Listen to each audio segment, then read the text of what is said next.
Hai, Assalamualaikum warahmatullahi wabarakatuh. Perkenalkan, nama saya Rianti Widari dari Prodi PG PAUD semester 2. Di sini saya akan menjelaskan tentang pendidikan inklusi. Apa sih pendidikan inklusi itu?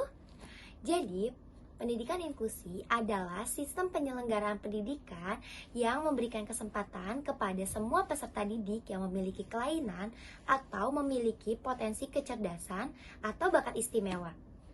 Jadi, semua anak itu dapat mengikuti pendidikan dan pembelajaran dalam satu lingkungan pendidikan secara bersama-sama dengan peserta didik pada umumnya, yang mau yang reguler, mau yang berkebutuhan, atau teman-teman yang memiliki bakat yang istimewa.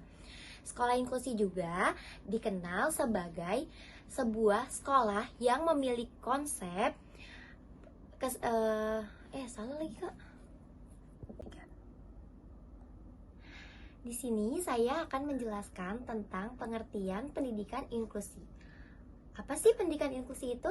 Jadi, pendidikan inklusi itu adalah sebuah penyelenggaraan pendidikan yang memberikan kesempatan kepada semua peserta didik yang memiliki kelainan atau bahkan anak yang memiliki bakat istimewa untuk mendapatkan pendidikan yang sama di sekolah yang sama.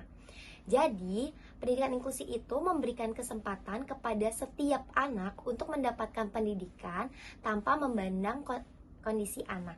Hal ini memungkinkan peserta didik yang berkebutuhan khusus juga dapat bersekolah di sekolah reguler.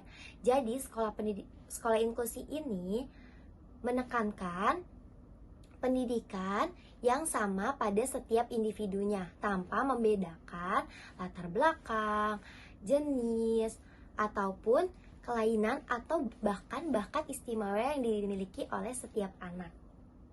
Tujuannya adalah untuk mengurangi prasangka atau mendiskriminasi dan menyediakan lingkungan belajar untuk setiap peserta didik.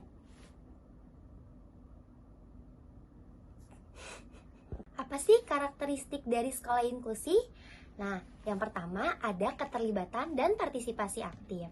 Jadi, sekolah itu menyediakan lingkungan yang mendukung partisipasi dan keterlibatan aktif semua siswa. Baik siswa yang memiliki kebutuhan atau siswa yang memiliki bakat istimewa atau bahkan siswa yang reguler loh. Nah, yang kedua ada pengajaran dan pembelajaran yang responsif. Jadi, guru itu harus memahami karakteristik setiap siswanya agar kebutuhan belajar setiap individu itu dapat dioptimalkan secara berkesinambungan oleh setiap guru yang mengajar di sekolah tersebut. Nah, yang ketiga ada keterlibatan orang tua dan masyarakat. Jadi, dukungan orang tua itu sangat penting sekali untuk memajukan pendidikan bagi anak-anak yang berkebutuhan khusus atau anak-anak yang memiliki bakat yang istimewa. Kemudian, yang keempat, ada fasilitas dan aksesibilitas yang ramah untuk anak yang berkebutuhan khusus. Sekolah inklusi juga harus menyediakan fasilitas yang memungkinkan semua siswa, termasuk siswa yang berkebutuhan khusus, dapat mengakses ruang kelas dan fasilitas sekolah lainnya. Yang kelima, ada lingkungan yang mendukung.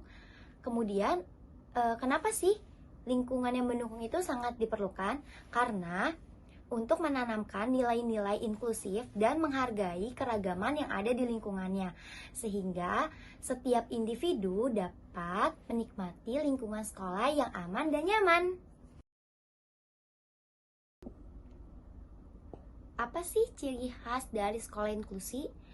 Apa ya yang membedakan sekolah inklusi dan sekolah biasa?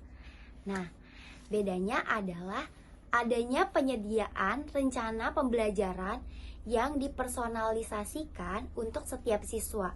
Rencana individual yang sangat penting untuk memenuhi berbagai kebutuhan siswa seperti gaya belajar dan tingkat kemampuannya dalam belajar. Dengan demikian, sekolah inklusi dapat memastikan bahwa setiap siswa mendapatkan manfaat yang maksimal dari lingkungan belajar, sehingga dapat mendorong pertumbuhan akademik dan pribadinya. Selain itu, sekolah inklusi juga mempromosikan pengajaran yang berbeda. suatu pendekatan pengajaran yang melibatkan modifikasi pengajaran dan tugas-tugas berdasarkan kebutuhan dan kemampuan siswa. Instruksi yang dibedakan tidak hanya meminimalkan hambatan belajar dan meningkatkan proses pendidikan, tetapi juga dapat memotivasi siswa untuk belajar. Berikut 3 hal yang harus dilakukan oleh orang tua. Yang pertama, memilih sekolah yang tepat. Orang tua harus memilih sekolah inklusi yang tepat, yang serta memiliki pengalaman dan sumber daya yang diperlukan untuk mendukung kebutuhan setiap anak. Kemudian yang kedua adalah mengikuti pelatihan. Orang tua dapat mengikuti pelatihan atau seminar untuk memahami lebih lanjut tentang kebutuhan anaknya yang berkebutuhan khusus dan mendukung mereka sepenuhnya di rumah. Kemudian yang ketiga adalah membantu dan mendukung anak di rumah. Orang tua juga dapat mendukung anak di rumah dengan memberikan dukungan dan membantu mereka dalam tugas-tugas sekolah atau aktivitas-aktivitas kesehariannya, seperti mengajarkannya untuk mandi sendiri, gosok gigi sendiri, serta pakai baju sendiri. Itu adalah ketiga hal yang umumnya dilakukan oleh manusia. Jadi anak-anak yang berkebutuhan khusus juga bisa mandiri di rumah. Kemudian apa sih tujuan yang ingin dicapai oleh setiap anak? Nah, yang pertama ada berkembangnya kepercayaan diri anak, sehingga mereka merasa bangga pada dirinya sendiri akan prestasi atau kelebihan yang ada di dirinya. Karena setiap anak itu pasti memiliki potensi kecerdasan yang berbeda. Kemudian yang kedua, anak dapat belajar secara mandiri dengan mencoba dan memahami serta menerapkan pelajaran yang diperoleh di sekolah ke dalam kehidupan sehari-harinya. Kemudian, anak juga mampu berinteraksi secara aktif bersama teman-temannya, guru, serta sekolah dan masyarakat yang ada di lingkungan sekolah. Kemudian juga anak dapat belajar untuk menerima adanya perbedaan dan mampu beradaptasi dalam mengatasi perbedaan tersebut. Nah, selanjutnya ada tujuan yang ingin dicapai oleh guru. Apa saja sih? Jadi, guru itu akan memperoleh kesempatan belajar dari cara mengajar dengan setting inklusi. Kemudian ada terampil dalam melakukan pembelajaran kepada peserta didik yang memiliki latar belakang yang berbeda. Kemudian yang ketiga, mampu mengatasi berbagai tantangan dalam memberikan pelayanan kepada semua anak. Yang keempat, bersikap positif terhadap orang tua, masyarakat, serta anak-anak dalam situasi yang beragam. Yang kelima, mempunyai peluang untuk menggali dan mengembangkan serta mengaplikasikan berbagai gagasan-gagasan baru melalui komunikasi dengan anak di lingkungan sekolah dan masyarakat. Tujuan yang ingin dicapai oleh orang tua dengan mengetahui pendidikan inklusi adalah 1.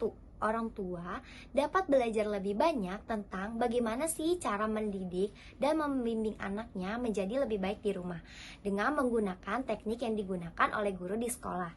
Yang kedua, mereka secara pribadi terlibat dan merasakan keberadaannya menjadi lebih penting dalam membantu anak untuk belajar. Yang ketiga, orang tua akan merasa dihargai, merasa dirinya mitra sejajar dalam memberikan kesempatan belajar yang berkualitas kepada anaknya. Kemudian yang keempat, orang tua juga dapat mengetahui bahwa anaknya dan semua anak yang ada di sekolah memiliki pendidikan yang berkualitas sesuai dengan kemampuan masing-masing siswa. Kerjasama pendidikan inklusi dengan anak usia dini yang berkebutuhan khusus. Yang pertama, sekolah mengadakan pertemuan pada hari penerimaan siswa baru, sehingga anak-anak yang memiliki kebutuhan khusus, anak-anak reguler, serta anak-anak yang memiliki bakat istimewa dapat mengenal lingkungan sekolahnya terlebih dahulu, sehingga anak-anak menjadi lebih nyaman dalam menjalankan aktivitas sehari-harinya. Kemudian yang kedua, mengadakan surat menyurat antara sekolah dan keluarga, sehingga terjalinnya kerjasama antara orang orang tua dan sekolah untuk mengembangkan potensi-potensi yang ada dalam diri masing-masing siswa.